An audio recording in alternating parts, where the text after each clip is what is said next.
Golfers, welcome back to the channel. In today's video we're going to talk about 4 drills that you can use indoors. Drill number 1 is a reflection on how to stop reverse pivot in the backswing, and the next 3 drills are based on preventing the inside takeaway but also shallowing out your downswing in no time. This is a brief 4-step guide I use with an online student who is struggling with a reverse pivot in the backswing coupled by an inside takeaway and also causing a steep downswing path. So if you want to see more content regarding online lessons and in-person lessons on my channel in future weeks, please feel free to tune in. 4 drills today that's going to help you improve your backswing and also your downswing in no time. Stay tuned. One thing I see, if you kind of pay attention to your left shoulder, as you go back, your left shoulder's kind of pointing over your left foot, causing the chest to point straight down towards the ground. So you've almost got a reverse spine angle. Then as you come back into impact, your weight's kind of working back the way, so the chest spins open too quickly, right shoulder stays too high. A drill you can work on, obviously, just to prevent this left shoulder dropping down towards your left foot. Basically, take an alignment stick, create a straight line through your right foot, place the club against your shoulders, you're going to swing the club back, and really what you're trying to do is you're not trying to get your left shoulder over your left foot. Put the club against your shoulders. The club on your shoulder is going to try and match the club on the ground, so take the golf club, and you're feeling from here, his left shoulder is going to stay higher in the backswing, but it's also going to try and match your right foot. The golf club on your shoulders is going to match the golf club on the ground. You'll start to feel the pressure move more into your right foot, left shoulder will stay higher, but you'll feel a slight twist to your chest. The drill you can do is alignment stick, place it underneath or down the right hand side of the golf club, connect it to your left hip.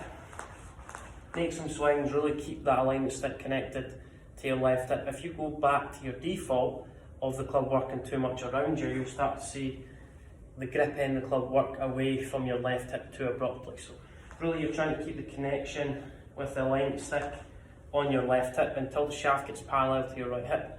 Then as you work to the top of the backswing, you get the backswing too flat, so the alignment stick kind of points outside your golf ball to target line. We're trying to feel the grip end of the club almost points towards your right heel a bit more, so you'll feel like this shoulder moves across to your right foot, coupled by the grip end of the club almost pointing straight down outside your right foot.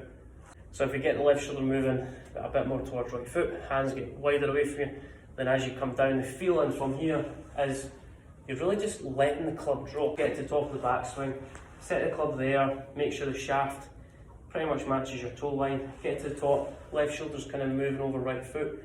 Then as you come into the downswing, it's just letting the weight of the club fall. So get your hands to the top of the backswing. If you get really steep, grip end of the club or the tip of the alignment stick goes straight into the toes of your right foot. So get to the top.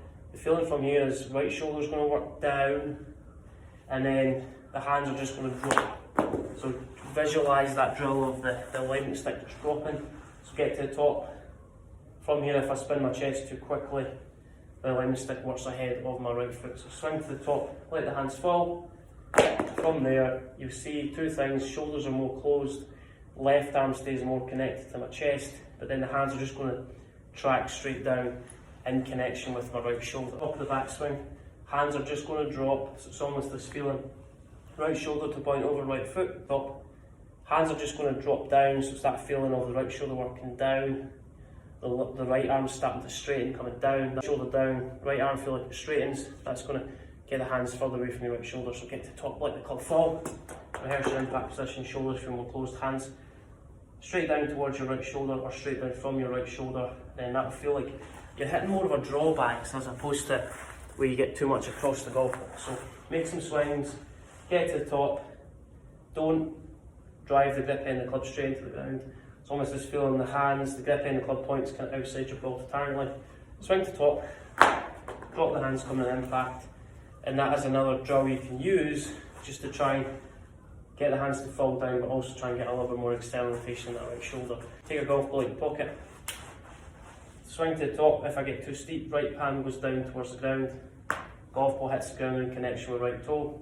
Swing to the top, really feel like twist right forearm and right palm towards the sky, and the golf ball is going to drop almost in connection with right heel. So that's the feeling. Twist your right palm and right forearm towards the sky.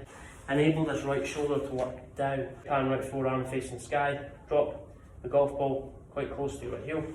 Rehearse impact position, that's going to keep the right shoulder back, but also going to allow the club to work a bit more inside the golf ball. Hope that makes sense. If you've got any thoughts or any questions regarding that, take the top, let the club drop there. The left arm, I feel more connected to chest, just chip it. Doesn't matter where the ball goes, just develop the speed, 20%, 30%, slower speed, the more the change suffices and it takes kind of care of itself. Hope that makes sense. Any thoughts regarding that, please let me know and have a good week. If you're still struggling with the downswing becoming a little bit too steep, drill number 5 is an automatic game changer which is going to help you shallow your downswing from the comfort of your own home. Check out drill number 5, which is going to give you instant feedback how to shallow the golf club in no time. Get to the top of the backswing, 2 feelings if you struggle with a steep downswing path. Your left arm work down your chest for longer, so feel like your left arm stays more connected to your chest on the way down. That's going to create a little bit more space with your hands away from your body. Get to the top of the backswing, if you use this blue alignment stick as a good reference point, try and push the left side of this cane back so you feel like the hips are opening up. I feel like my weight's a little bit more into my heels. Left arm stays on the chest for the duration of downswing. I feel like my right shoulder's working down a little bit more. Left side of the cane out of the way first. That's going to push my hips back. It's going to enable my weight to go into my heels. Feelings, left arm working down the chest. Right shoulder working down a little bit more in the downswing. That's a great feeling to allow you to shallow the golf club and prevent you swinging over the top. Grip the club with your left hand only. Instead of your right palm facing the ground, take your right hand, twist it up towards the sky, connect your right elbow to your right hip, and place your right hand on the golf club. You can see from there, my right arm is closer to the right hand side of my body. My forearms and shoulders are a little bit more aligned to the right. I feel like my right arm is more behind my left arm, my right shoulder is slightly behind my left shoulder, and then my eye alignment is slightly to the right of the target at address. That's going to allow me to aim a little bit more to the right. It's going to feel a little bit more of a draw pattern. Left-handed swings only. Take your right hand, instead of allowing your right palm and right forearm to face the ground, take your right forearm and right palm, face it up and twist it towards the sky like you're catching water or you're catching raindrops. Take your right arm, connect it to the right hand side of your body, then get the golf club. So from a down the line perspective, right elbow is more behind my left elbow, my right shoulder is slightly behind my left shoulder, and my eye alignment is slightly to the right of the target. Get those 3 things: right arm more behind left arm, right shoulder further back, right shoulder slightly more pinned back, and your eye alignment, instead of being to the left of the target, just feel like your eye alignment is slightly to the right of the target. That's going to allow you to feel like you're a little bit more closed at address, and then as we work the club into the backswing, that's going to allow us to create a little bit more of an in to out path in the downswing. That is going to turn your slice into a draw in no time. If you struggle with a slice, put those 3 tips into practice, and that's going to help you transform your drive in and create that right to left shape in no time.